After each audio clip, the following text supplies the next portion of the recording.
Welcome to episode number 33? It is indeed, yeah. Episode 33 of the Developing Dads podcast. Wow.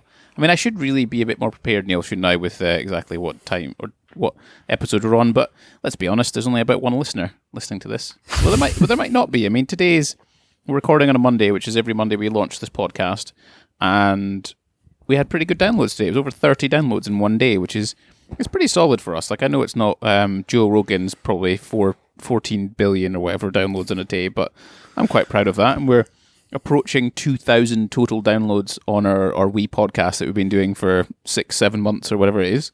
So yeah, I feel pretty good about that. I think. Do you feel okay about that? But we're not doing it because of the numbers, are we, Neil? No, but I don't know. I think the more we kind of delve into topics like the purpose and chat about mental health and stuff, I hope dads can relate, and I hope it can spread some wholesome content and advice. So it's quite nice to get listeners. Is that you basically telling me that I should never come up with a topic like how to travel with a baby because it's bloody boring? I mean, there'll be dads out there that want to know how to travel, but I'm just a seasoned traveller now. Yeah, and I think I'm curious if, like, I don't think podcasting is a medium in which people attempt to learn something, in some way. I think it forms in two categories where it's more a case of I'd like to hear someone's philosophical opinion on something rather than it being like a tutorial on how to bake a cake, because you can search on YouTube for that, whereas when you're listening to a podcast, I assume for a lot of the listeners, and maybe I'm right or wrong, you can tell us on the Developing Dads Instagram. But I'm assuming it's kind of people are listening to this while they're walking, while they're commuting, while they're going for a run. They're kind of they're joining a conversation to some degree. They're doing something else rather than it being a set task where they search on YouTube and Google and whatnot. But I don't know. I'm guessing. How do you listen to podcasts? Because you listen to podcasts now. Yeah, so I mean, I've been a seasoned listener for years and years, and I generally look out like topics that I'm interested in or guests that I'm interested in. Like Tim Ferriss, I'm quite a big fan of his, but I haven't listened to all of Tim Ferriss's podcasts because I'll only listen to the ones that sound like interesting, or maybe have guests on that I know.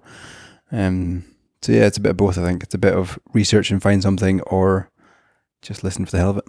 I've quite enjoyed listening to authors of books.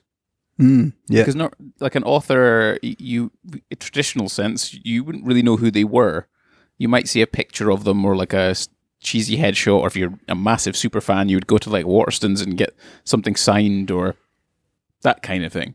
But now I find podcasting such an amazing way to delve into the nuances of the book that this person has written. And you get to hear kind of like the process at which they wrote it, how they thought about it, their general philosophies perhaps about tangents that are just off the cuff of what that book was about. Or if they've done multiple books, you get to sort of understand their thought processes and how they see the world, because these are pretty bright people, and they've got some pretty interesting and, relatively valid opinions in some things. Because they've spent so long, because it takes so long to write a book ultimately. And because I was listening to Malcolm Gladwell, the recent one on Diary of a CEO, and Malcolm Gladwell's written a bunch of really good books that a lot of people should probably delve into and read. And it was just really interesting, like listening to him actually talk and express opinions on certain things, or talk about his life and all these kind of stuff, all that kind of stuff, which you'd never really get to tap into, would you? If you did a podcast. You're right. And like on that subject of Diary of the CEO, there's probably 2 episodes I'd recommend everyone listening to. Recent ones is James Watt's one. Very, very good. Have you listened to it? I have listened to the whole thing, and it was a demonstration of some PR excellence. Perhaps. And then the latest one, or maybe not the latest one, last week I think he released one with Coinbase founder, which again was an awesome. Like the whole journey of Coinbase is mad. Yeah, I haven't listened to that one, so I'll definitely tap into that one. The James Watt podcast. It was kind of interesting because I don't know, there was something I took from it that suggested that I'm not sure James is like, or I think James got away with a lot for a long time. With the guise of kind of being a startup and driving and pushing harder and whatnot. and no one really called him out on it. No one turned around to him and said, "You're doing a shit job," or "You're this is too much. This is not an appropriate way to behave at work, or not an appropriate way," because he was always in charge, right? You don't. I can't imagine you turn around to the CEO that you work with and go, "Hey, I think you're doing this as a shit job." Have you ever said that to your CEO? No. And even to not even to the words to that effect, but something around it. I can't imagine you've ever said that. And part of me feels like that's a bad environment to manufacture to some extent. If one of your sort of skilled long-term employees can't tell you that you think they're acting inappropriately, then that's maybe a I think culture. I might take back what I said. Actually, I mean, I'm lucky enough. Our CEO was the founder of the startup I worked with for 2 years. I was kind of with him through thick and thin, so that builds a relationship. And he's now the CEO of a larger consultancy which bought us. And I think over a pint I could be like, "Look, I don't think this is working, Craig. Like, you need to do something about it. You need to maybe change something or get some counselling." But he's doing a great job. Just in case he listens. That's fair enough. I really like Craig. I'm trying not to use yours as an example because it's not fair to put you on the spot, but it's kind of, that's what I thought what James... Yeah, no, I know what you mean. In essence, I think James was just getting away with too much and no one was checking him. And now he's been checked. He has to be like, "Oh shit, maybe I am a dick." Yeah, there's part of me though that kind of, I don't know, sympathizes a little bit when you founded this company and it has exploded. You've got no experience of running a company, no experience of growing teams across the world. You've got none of that, and you're just winging it. So of course there's going to be months and years that go by that you fuck up and you make mistakes. And yeah, I don't know, like he's a boy from Ellen. I mean, he's our age.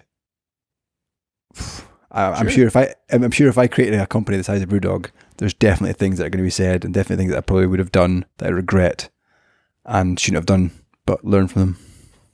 But I suspect there's a bit of ego behind James, and your favourite author. Ego is the enemy. Anyway, we're digressing quite a lot. I don't think so. I think it's like work environments and that kind of thing. Because our podcast today is going to be about losing a job. Neil's certainly experienced this and has a lot of things to talk about. So I'm fascinated in delving into that because as a dad, certainly it's the initial stage of becoming a dad. It's obviously a partnership, and your wife essentially will take maternity leave, and depending on what you have negotiated with your company, will either be really good or not very good at all. Sometimes you might get 6 months pay, you might only get this sort of 3 months 90% or whatever it is, and then after that it's statutory, which is like £700 a month, which is not a huge amount, and then it's nothing after 9 months. For 3 months Laura's get paid absolutely nothing.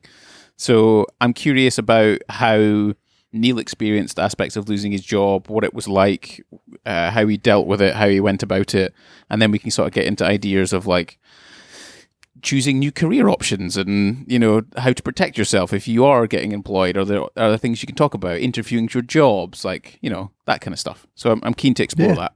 Sounds good. However, I'm keen. We did a podcast mid last week, and you've had some events already occurred that are pretty dramatic in the life of a dad. So I'm keen to hear how your week's been, Neil.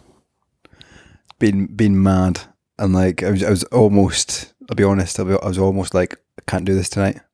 I need to go to bed with the kids. I'm done. But I'm here. I made it. I showed up. So the last week, it's been probably 5 days since we last recorded, but the boys had their official birthday party, 4th birthday party. But before that, so let's rewind to Saturday. It was just a mad day of like getting organised for the party, which was on Sunday, getting the house sorted, getting the garden in a bit more of a playful state, and just like making hundreds of sandwiches and just prepping for stuff.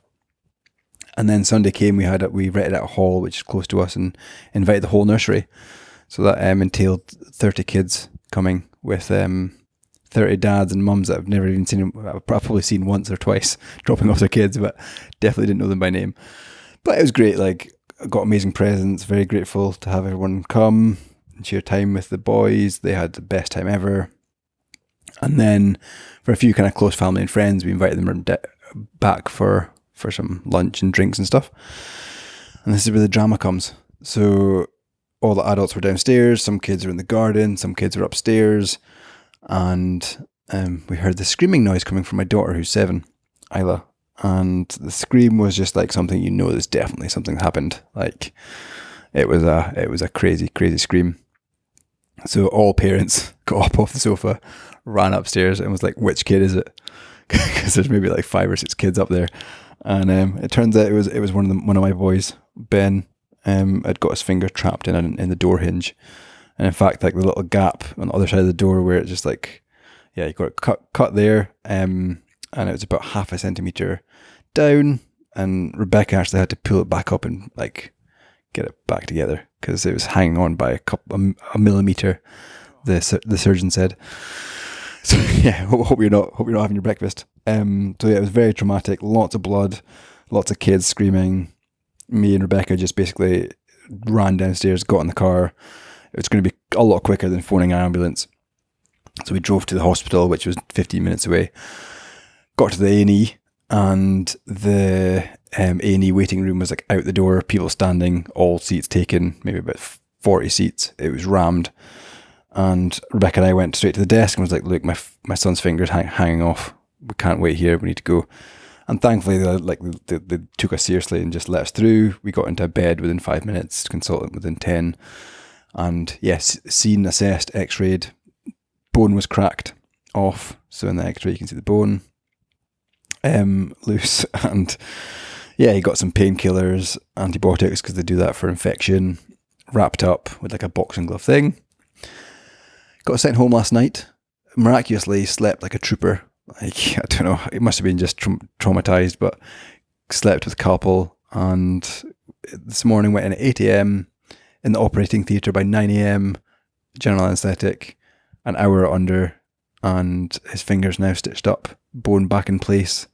And the surgeon said it went as well as it could, but it's a very clean fix, and there should be no lasting damage.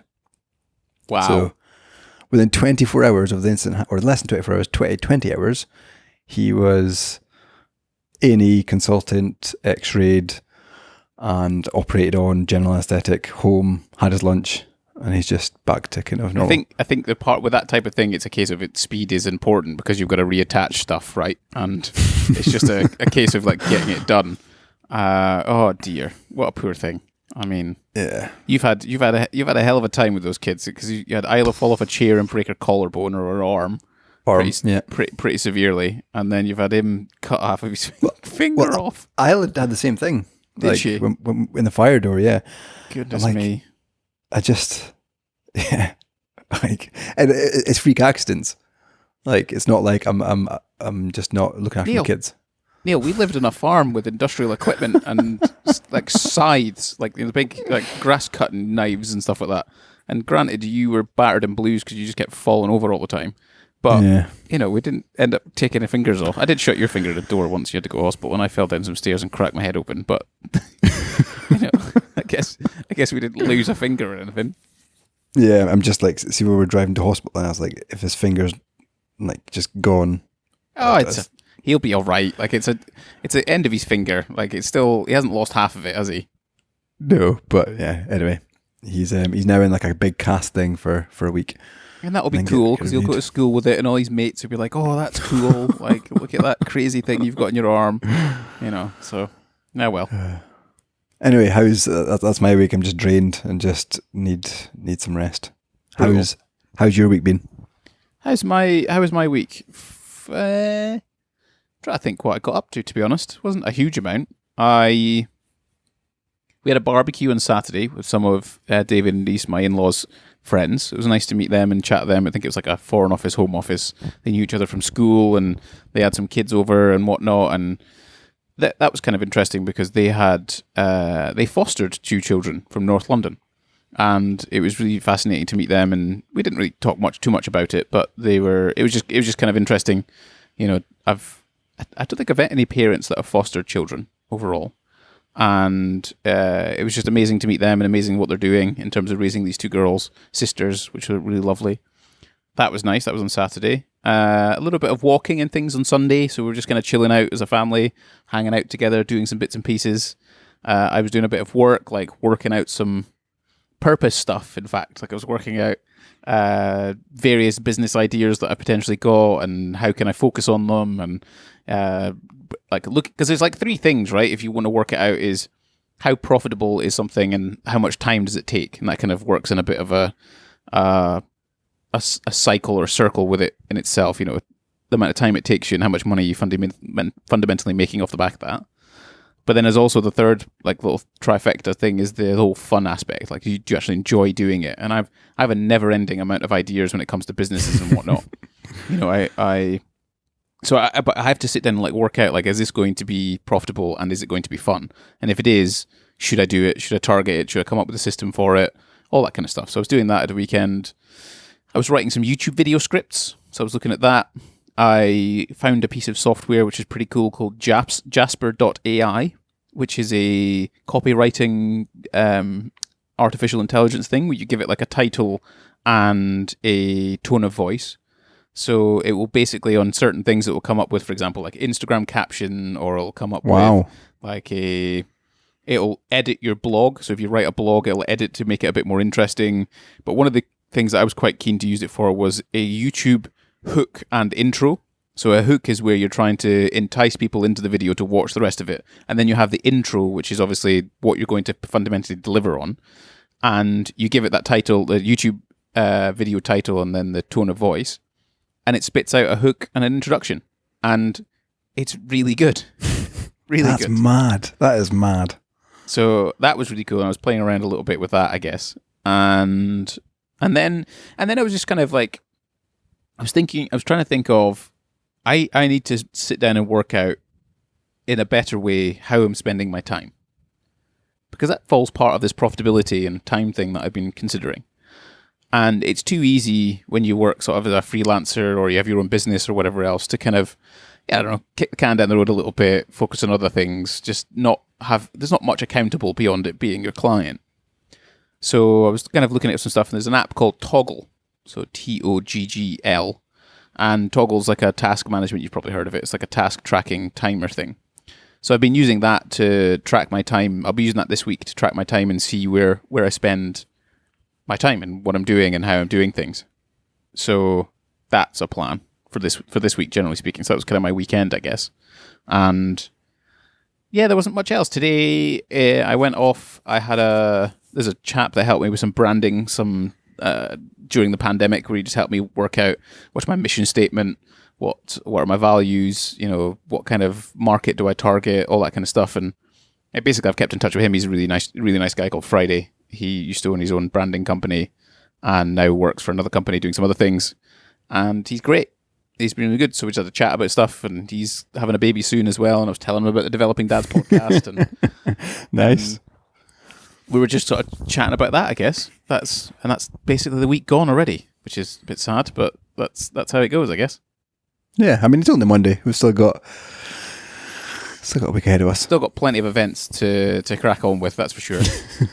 So, today's podcast, talking about like losing a job, which happened to you, and it happened to you quite a few years ago. I guess you're over it now. You're not still suffering the ramifications of the horrible oil crash that occurred. But I guess you could probably give some context, right, to the events, what happened, and where you were at in your life. I can go into a bit of a storytelling mode. So this was, I should have got this out, but I want to say 7 years ago, must be 7 years ago, or 7.5 years ago, because Isla was not born yet. She's about to come into the world. So I was working in the oil and gas industry in a kind of services-based company, IT-based company, where I'd work at different kind of oil operators when they needed some IT expertise. And for a period of time, I think it was about 9 months actually, I was sitting on what's called the bench, which basically means that there's no work out there, and there's nothing much to do. So you get you're almost on call, but you can go about your day as you please. And at the start of that 9 months, we'd recently bought a house in a place called Inch, Aberdeenshire, and Isla had just arrived. So it was almost perfect timing because Rebecca was on maternity leave. I think it was a relatively good package because she was working in private dental for a while before we had Isla, and I'm pretty sure it was full pay for 9 months. So pretty good. And then, yeah, I was off for 9 months. So we had some quality time with a newborn, no real work stresses. Apart from, as you're going through this kind of period of 9 months on the bench, you kind of realize that like by month, maybe 2, that things are not looking good. And you're seeing the headlines. There was an oil crash looming. The price per barrel when I was in the oil industry was around 110, 120 a barrel US dollars, which was insane. And then it went all the way down to one point in a day, it was like minus, but it was floating around $10 to $15 a barrel for a long, long time. So you can kind of see that looming. And I mean, if you're kind of a little bit switched on, you can see the headlines, you can kind of predict what's going to happen. And there's a massive kind of job crisis. So hundreds of thousands of people in Aberdeen alone lost their jobs because that's the main kind of oil industry there. And my company decided to, the headcount reduction wasn't that much, but I was obviously in that headcount reduction, which interestingly, and I've had friends that have gone through redundancy, you think it's a personal thing. Like you think either you've done a shit job or your boss hates you or that kind of thing, but you've got to take the personal stuff out of it. There's a massive industry shift where the oil price just plummeted. These companies need to try and do something to survive. So I never once took it personally. But anyway, that was kind of after 9 months of being on the bench, I got the call saying you've got 30, or a letter in the post saying you've got 30 days left of employment. Here's your rights. I've been with the company maybe 4 years. I got a week for every year I'd been employed, which is mad. Like that was what was kind of standard in contracts back then, and that's not very much. So I was like, "There's no way I can survive on that." I just had a baby. Rebecca was coming to the end of her maternity leave. We were in a kind of transition of like, I need to go back to work. We've got no one to look after Isla. Can't afford childcare. Yada yada yada. So anyway, Isla did end up going into nursery and Rebecca working, but during that, I guess before I get into like, I got the letter.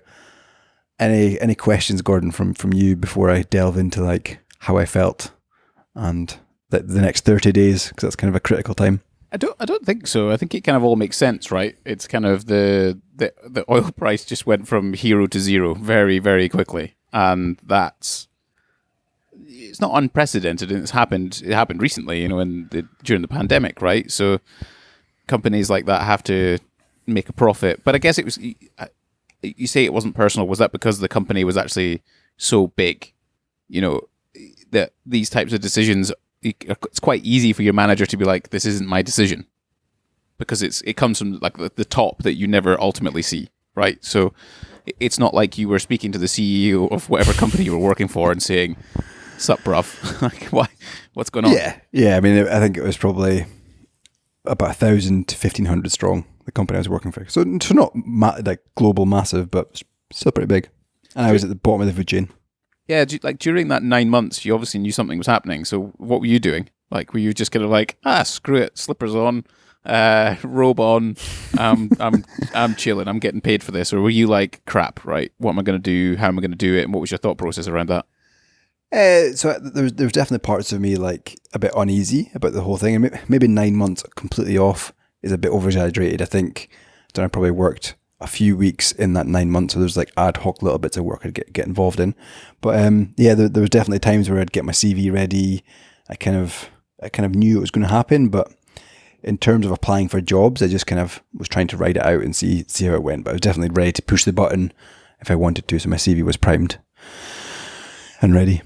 That's fair enough, because it's an odd situation to be in, right? Where you're clearly you've become a dad, you've bought a place, you're onto that next stage of life, and I guess for me there's an element of a mindset switch when it comes to having a child, and I wonder, we've maybe talked about it before in the podcast, but for me it's a mindset switch of like this weird, whether it's right or wrong, but this weird Neanderthal paternal, I'm a man, I've got to go to work, and I earn money for the family because that's the best thing to do. And practically speaking, generally that's because of the paternity laws in this country, men go to work, right? And then the women take their maternity leave, get paid for it, and take their time off. So, I guess facing that, where you've got that type of uncertain future, where you're like, am I going to be able to do that thing that, society to some extent expects of me, and at the very least my wife and child expect me to go and be able to do? Was there worry? Was there, what were you going through? Yeah, I mean, there's definitely kind of really dark times of like, what's it going to look like? So Aberdeen was falling down pretty much. I mean, trying to get a job in Aberdeen at this time was near impossible. I mean, nobody was recruiting. If they were recruiting, there'd be 500 applicants all wanting the same job. And that was really hard. And yeah, there's a part of me that just like, what is the future? Like in 5 years' time, if I'm still in Aberdeen, then like, how am I going to ride it out? I'm going to have to just get loads of credit card debt and just wait until the oil price picks up and then become a contractor and try and pay stuff off. But yeah, I guess that leads me nicely on to the next 30 days. So I got the standard 30 days notice, which is pretty standard if you've had over 2 years of service. If you're one of the unlucky ones, which I had a couple of friends that were, they got 5 days notice. And yeah, it's not good. So that's a funny rule. It's a funny law to have. You've got to be there more than 2 years to get 4 weeks notice. And it was pretty general. Like if you don't modify your contract, if you don't put your hand up and say, no, I don't sign for this, it's 5 days notice. Which, yeah, it's just mad. Anyway, that's something I've added to my list of questions is like, what are the things to consider when you're looking at like employment contracts and things? You don't necessarily just have to accept the standard contract, right? Yeah, definitely. But I don't know, if you want to work for one of the big 4 consultancy firms, or they're not going to change your contract. Don't do it then if you're worried about this kind of thing, because it does happen, right, Neil? Yeah, for sure. So 30 days notice. I think like, I was a project manager at the time. I'm very kind of methodical in how I approach things. So I just put out a plan. I was like, by day, like I kind of set some boundaries. So I split it into 2 weeks. So 2 weeks, I'm going to look for a job in the local area. So Aberdeenshire. And I had quite kind of high aspirations of not taking a job that's any less than what I was doing. So I didn't want to go down a grade. I didn't want to become, I don't know, a support desktop engineer person in IT, or I had quite strong views and thoughts on degressing in my career. I kind of wanted to climb the ladder. So I spent the next 2 weeks in the kind of Aberdeen market speaking to recruiters and all that kind of thing. And there was roles out there, but few and far between. And again, they had about between 100 and 500 applicants. So I didn't get any interviews. I didn't get anybody kind of wanting to talk, which was unfortunate. And that must be a little bit soul destroying to some extent. It's like being a club, right? And there's slim pickings, and you pluck up the courage. You go over there and you're like, hey, my name's Neil. My name's Neil. I like bricks and going on runs. And then she just turned around to you and goes, no thanks. Brutal. Yeah. And like most of the time you wouldn't get a response because they had so many applicants, they couldn't respond to everyone. So yeah, the first 2 weeks was all about the Aberdeen network. And then I spent the last 2 weeks looking what further afield. So I'd say every day I'd be on at this. So there'd not be a day where I wasn't applying for jobs. I wasn't networking. I wasn't just kicking the tires on LinkedIn. I was pretty anal about it all. And then it came to the point where I was like, I can't just stay in the Aberdeen market. I need to look further afield. So my options were Edinburgh, Glasgow, and London.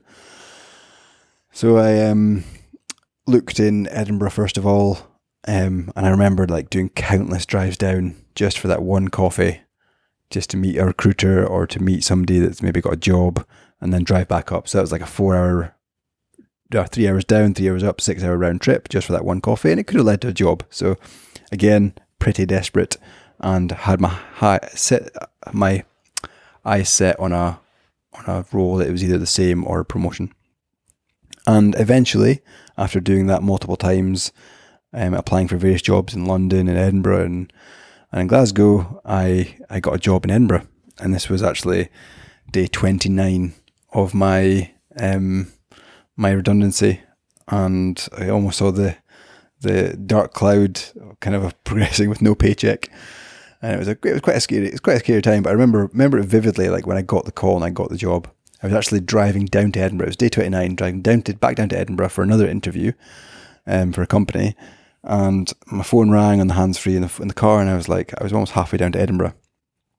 I got this call from the recruiter that said, "You've been awarded the position in Edinburgh as project manager." So again, staying at the same level, more money than I was on. And it was a great role, great company. And yeah, like, did I cry? There's probably kind of tears in my eyes when I was talking to the recruiter, and I was just like, you've no idea how, like, that person that was on the other side of that phone, I can't remember her name, but yeah, she just made my day. And I remember saying, like, I can now turn back home because I don't have to go to this interview in Edinburgh. I can turn it down. I'm happy with this job. And yeah, I remember driving maybe a bit too fast to get back to my house, and obviously phoned Rebecca, my wife, on the way home, and yeah, we had a bit of a celebration that night. But that was a long 30 days. That's a pretty brutal story. Because I guess when you lose a job, and especially when you're a dad, and you've got your wife's on maternity leave, and all of these like expectations that I was talking about, maybe they're self-imposed, but maybe some of them aren't self-imposed, and it must be so hard to not show like emotions, that you're worried, that you've concerns about how things are going to turn out and whether they will turn out okay, because you don't really know, do you? You don't know. Yeah, you're waiting on that call, and that one call can be life changing. That one call can be the future. Did that never like cross your mind where you're, because I've run a business for over a decade, or certainly like fed myself for over a decade, I guess. Did it never sort of did you ever think to yourself, shit, I don't want to go back to that employed life ever again, because, I can't control anything, really. It's just a case of I just have to turn up and do the work, and if someone turns around to me and says, "Sauce, mate, you're not getting any money now, so see you later." Did you ever cross your mind where you're like, "This is shit. I want more control of my life"? Weirdly, and I don't know why. Well, I think I know why. It never crossed my mind, and I don't know where this has come from, but I've always been put off by owning my own company. That's kind of. I've just been put off by owning my own company. That's the sole income. Why? I think it offers a bit more stress. Does it? Like, are you saying that I'm a highly high stressed individual? I don't know. I think there's probably something to say that, like, self-employed vs employed. I think we've got a podcast episode with Luke Johnson about that. But the self-employed probably have a higher stress rate than an employed person, I would imagine. Unless, sorry, I take that back. Unless you're running a multi-million-pound company, or you've got crazy revenue streams that are making you lots and lots of money, then fair, you've probably got less stress. But if you're like, I don't know, earning between 50 and 100 grand in your self-employed life, and you're kind of, I don't know, I think it's quite easy because I know the market relatively well just through you, like a PT, for example. They need to get programs, they need to get clients. If clients drop off, they need to get more clients. There's such like a knife edge that you could just drop off. And yes and no, but people don't live on that knife edge because part of them, like, they're partly putting themselves in that to some extent. Like if you're a personal trainer and you've got 20 clients, they're not all going to disappear at once. That's almost unheard of. You might lose a couple here and there, but it's because you haven't. There's definitely something that you haven't done that's contributing towards the net negative that's currently occurring, like losing clients. You're not applying yourself well enough. You're not in the right location. Like, there's so many controllables that you can do with that. And I feel like if you have one thing is your client, so maybe that's the company that's paying you, or it's a person you work for as an employed individual, I feel like you're at more of a risk than if you are someone who's maybe partly a service-based industry, or you have multiple clients, because they're not all going to sack you at once unless you do something that's completely egregious, or you get cancelled on the internet or something. You're on a Developing Dad's podcast and you say something that someone doesn't agree with and it gets published, right? Do you know what I mean? Like, I don't disagree with you. I think you're probably definitely more stressed. But my work, for example, I work across multiple clients, and they're not all going to cancel at once. They're not all going to say, no, we're not renewing, or no. So that's kind of a similar safety net. But your boss could turn around to you tomorrow and say, "Soz, mate, you've got 30 days." I agree, but I guess that's and this is a unique position because in a bigger company I wouldn't have this, but there's only one of me, and nobody else can do what I'm doing. So if they got rid of me, then yeah, they'd find someone else, Neil. Like, I understand, I get that. Like, I'm not in any way suggesting you're not capable of doing your job and that you're not very good at doing your job and you're not valued.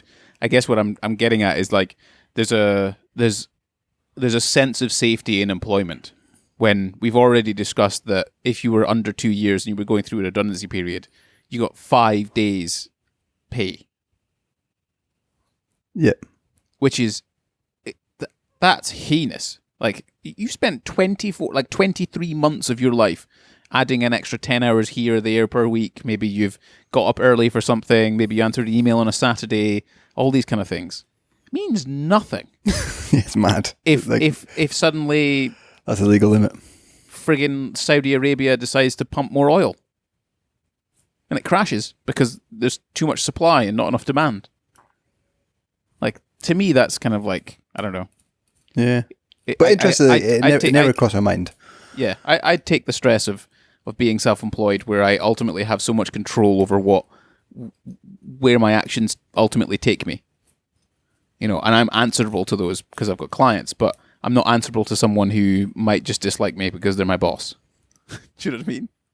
Yeah, but like, there's also part of being a bigger company is you get the benefits of taking time off, unlimited leave, private healthcare, like earn enough you can pay for your own private healthcare. You can. Yeah, but would you you would earn a decent, like, I don't know. Yeah. I have. Like, I own 2 properties, like all of that. So I guess there are benefits. I think one of the benefits that I would probably go with definitely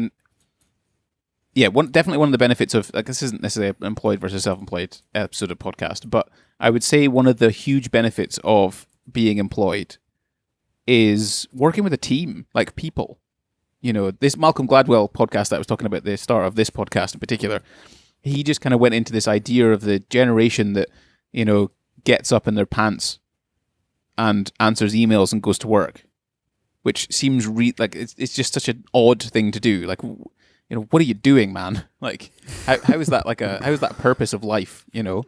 Yeah. Whereas it's quite nice to put on a suit, a metaphorical suit, I guess, and go to work, you know, and do the thing. And one of the huge parts of being employed is that teamwork aspect, right? You know, if you've got people that you work next to that, you just enjoy working next to them because they're nice people and you have a laugh.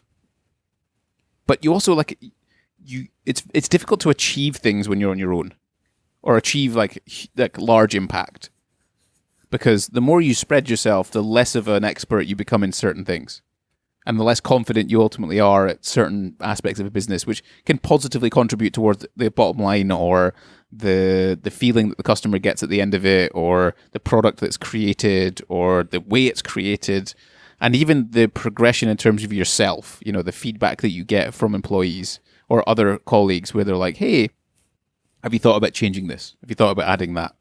Have you thought about making these changes?" And yeah, that's definitely the biggest part of the benefit aspect of things, I guess, of being employed versus self-employed. But I still think I stand by the idea that a lot of people who are employed take the idea that it's safe, because that's what people would say to me to some extent. And it's like, employed, well... No, like, I definitely...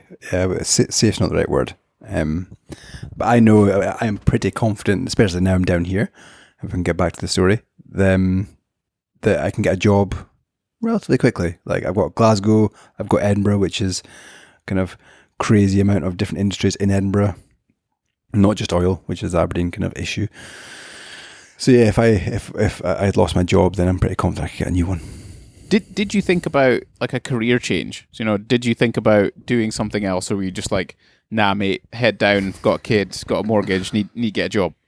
Yeah, I mean, I've always enjoyed my career and like the kind of the stuff I do in terms of technology. So it never crossed my mind, and I always know technology is going to keep going and keep innovating and keep growing. So yeah, I kind of knew that was my career path. But one thing I did have set in stone is, and it was a massive risk. So going back to like when I said at the start of the 30 days, I didn't want to go down a level. I wanted to stay project manager, worked my way up from like the basic of answering phones and support to getting all the way up to the project manager role, which was a pretty big deal at the age of 23 years old.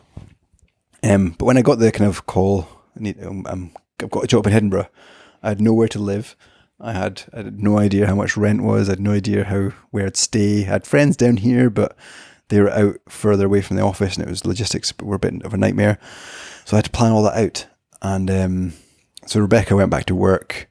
I was earning a bit more money, and we put a plan in place where I would rent a room. So it was, I can't remember, spareroom.com. Renting a room from somebody for I think it was like £300 a month. It wasn't that cheap, but it was cheapish. And yeah, so Rebecca working actually just paid the childcare for Isla and my rent for Edinburgh. We still had the mortgage, the food for the house, my living expenses down here, everything in between. So yeah, it was a very, very stressful time, and we did kind of, we didn't get into financial difficulty, but there was definitely a period of time where we were using the credit card more, and with the kind of mindset of it's only temporary. The big plan is to get Rebecca down to where I am and get a cheaper place here, sell her inch house and all that stuff. So we had a bit of a game plan in terms of 12 to 18 months.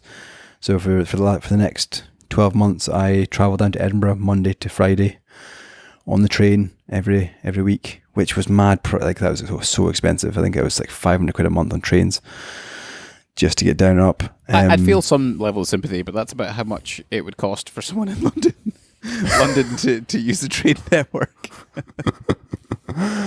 But yeah, it was mental. I didn't see my daughter, although I had that really special time when she was like 0 to 9 months. The next year, I saw her at the weekends, which was bloody hard. And like our relationship just became nothing. So I'd arrive home on a Friday evening, she wouldn't talk to me, and I'd leave on the Sunday and she wouldn't talk to me. So that was tough.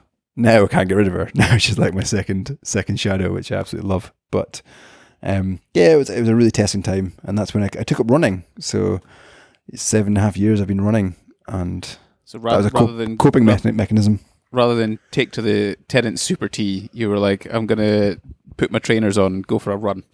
Yeah, well, I couldn't afford it. So like, looked at a gym membership, couldn't afford that. Couldn't afford going out and drinking. Got an old pair of trainers, and that was my kind of vice. That was my kind of escape, really. It didn't cost anything.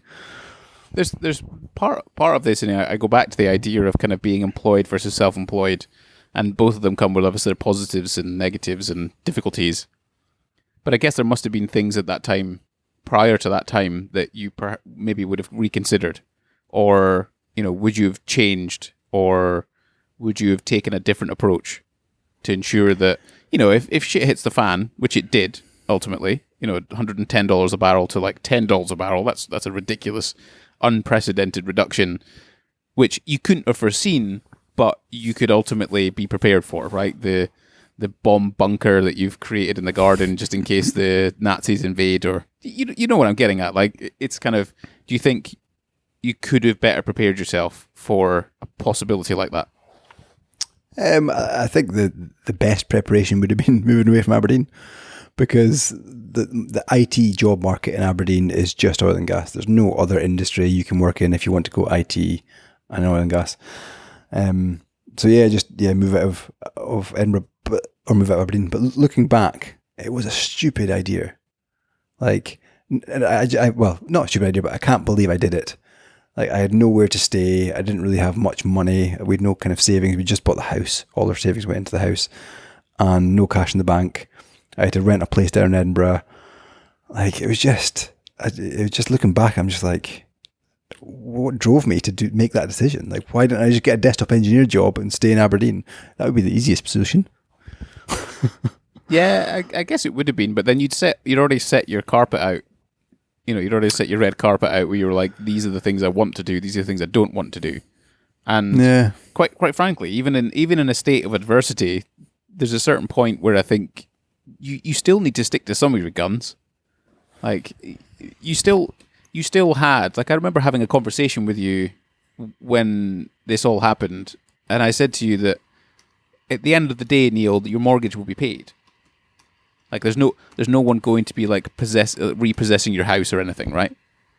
Like that's not going to happen.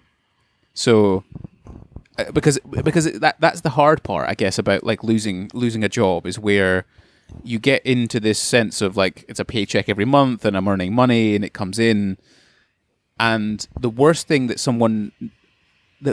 can happen to someone is to worry about money, right? Worry about being able to put food on the table or pay the mortgage, or because that has ramifications for 10 years down the line if you get your house repossessed, right? You ain't getting a mortgage again for a long time, and nobody wants that to happen. So I guess you had your wants and you stuck to those guns, but also because of, do you think that was because you had you weren't just going to be neglected, you weren't just left on your own, like?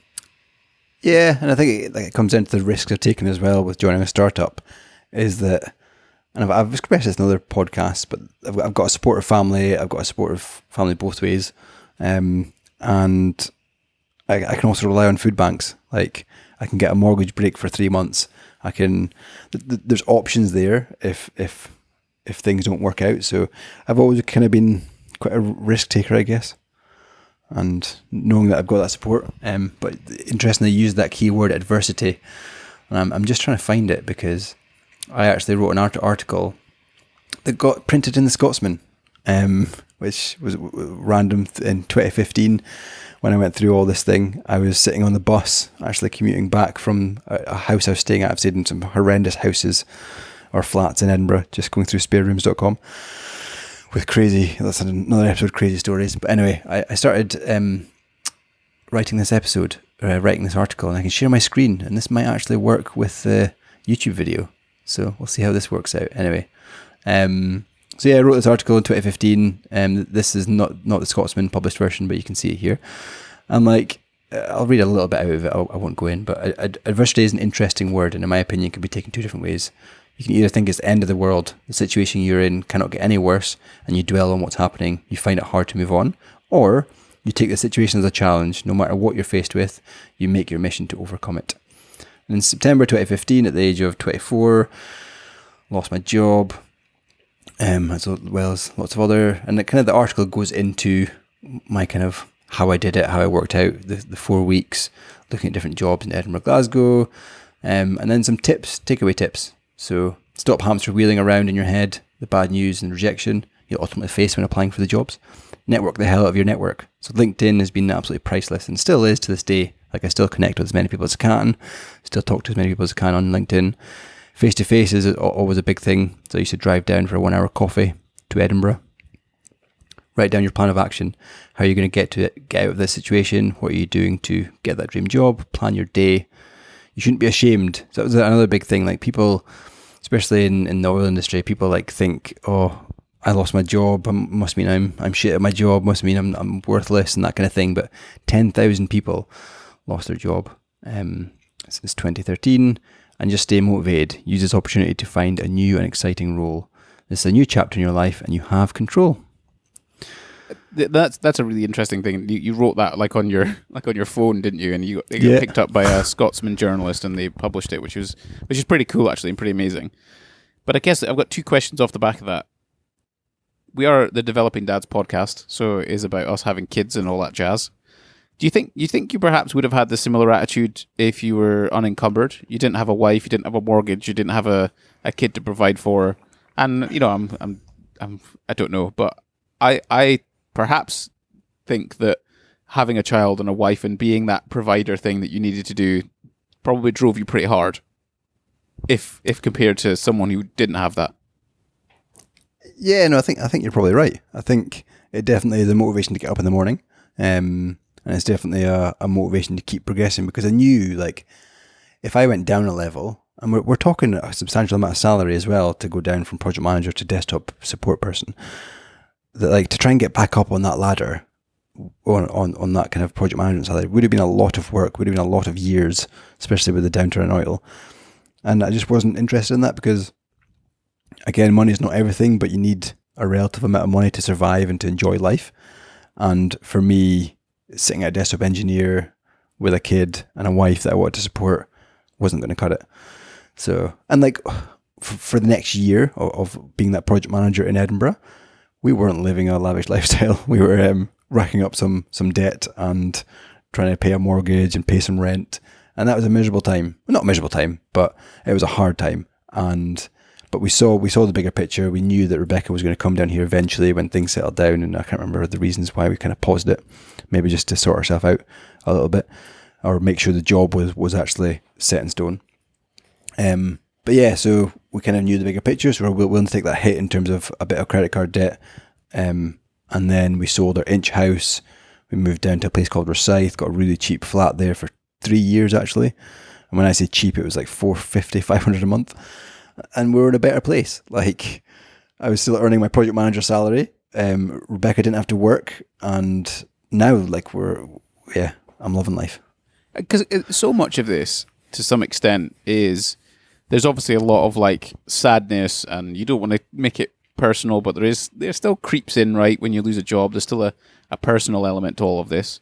Then there's the professional element. Is like, well, this is really unfair. Why's the world going against me? I'm doing a good job, like blah, blah, blah.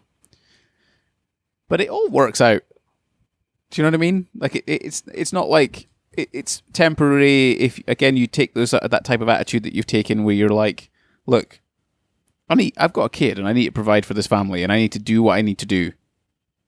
And ultimately doing something like driving. I don't know, friggin' driving to Edinburgh rather than sat on a phone.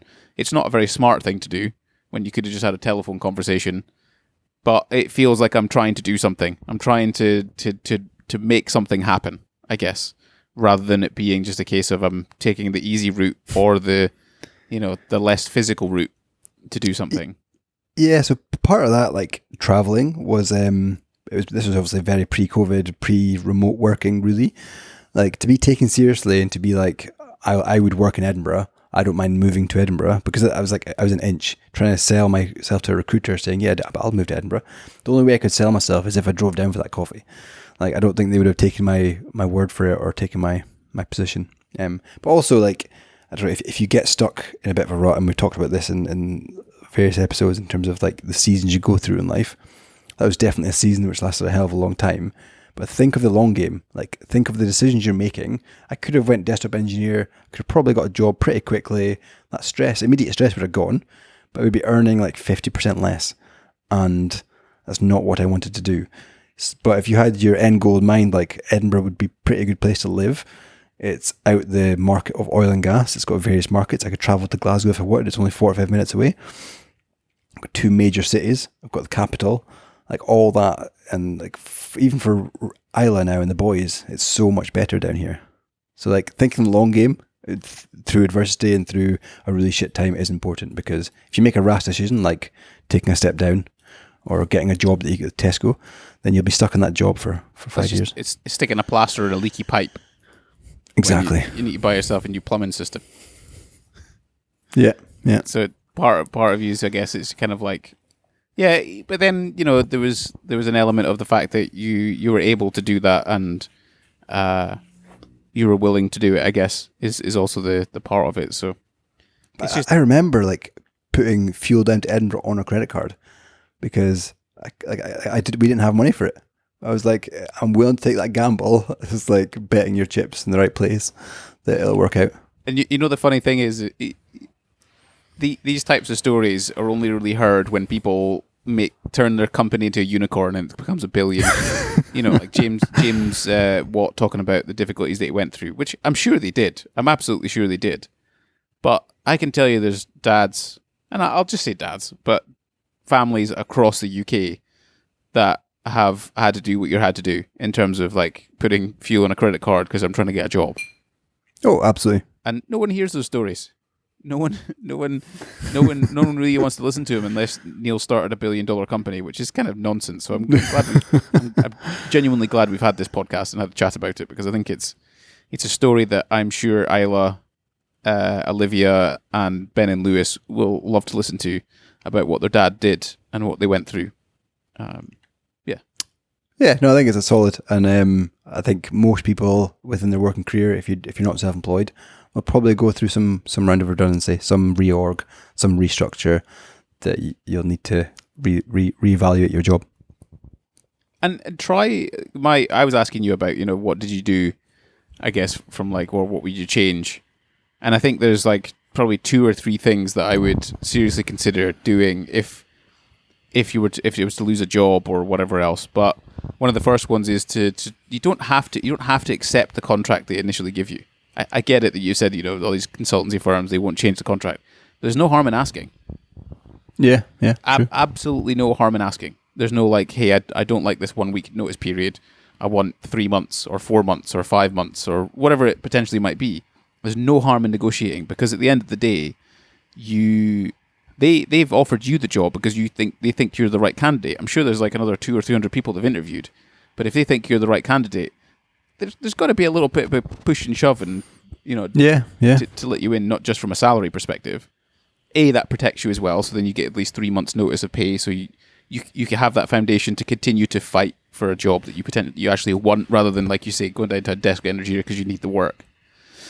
Then the other one is in some way try to save some of your wage for a rainy day. So it's how much can you put aside to have 3 to 6 months of cash in the bank ready to go if something like that happens?